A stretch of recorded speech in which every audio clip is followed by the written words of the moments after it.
So there are three things why we call this meeting.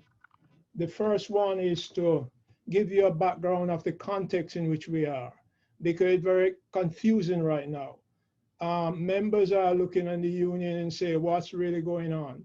Without understanding that many of the contractual items that we had, many of the laws in the city and the state have been superseded by the governor's decree. I give you an example.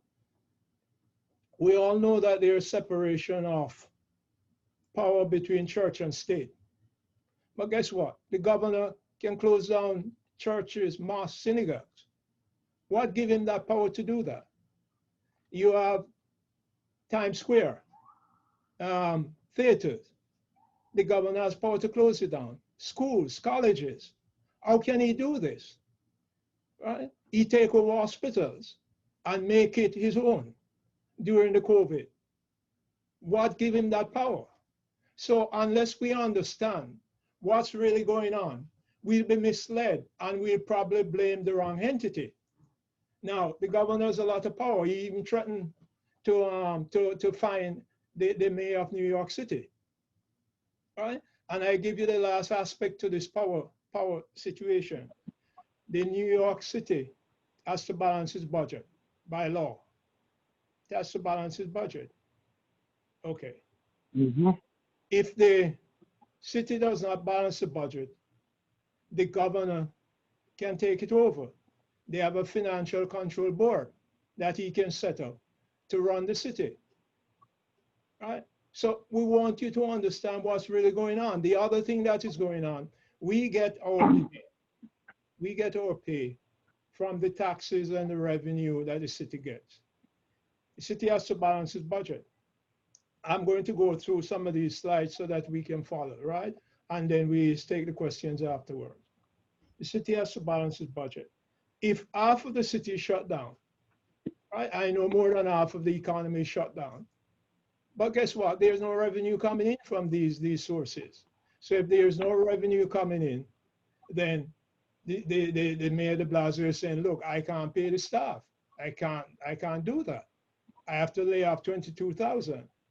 So that become a crisis. Right? So here we have a crisis, and the union, not me, the union, brother Henry Garrido led it. I'm part of the executive, but I'm not me. Brother Garrido is a spokesperson. He went up to Albany and said, allow de Blasio to borrow money so that he can maintain the staff and the services. The governor said, look, I'm not going there. If de Blasio get to borrow money, I'm going to put in a financial control board. So I make 3 quick points on this. If the financial control board goes in, they want to cut the benefits that we have. They want to cut any increases that we should get. And we'll show you examples of that. That is not a fantasy. So that we are afraid of that. 1, we lose our jobs. 2, we lose some of our pay and benefits. So the city has no money, the state has no money. So we go to Washington, D.C. to get money. Guess what Mitch McConnell said? I want the city to declare bankruptcy. Why? Because if you declare bankruptcy, it doesn't mean anything more than you go to court and you can get rid of the pension and some of the benefits that people have. So wherever we go to maintain our jobs, we have people after us, right? And unless we understand that we are in a different situation now, much of the laws and the contract, Governor Cuomo has superseded those things, right? So we have to be a little more careful.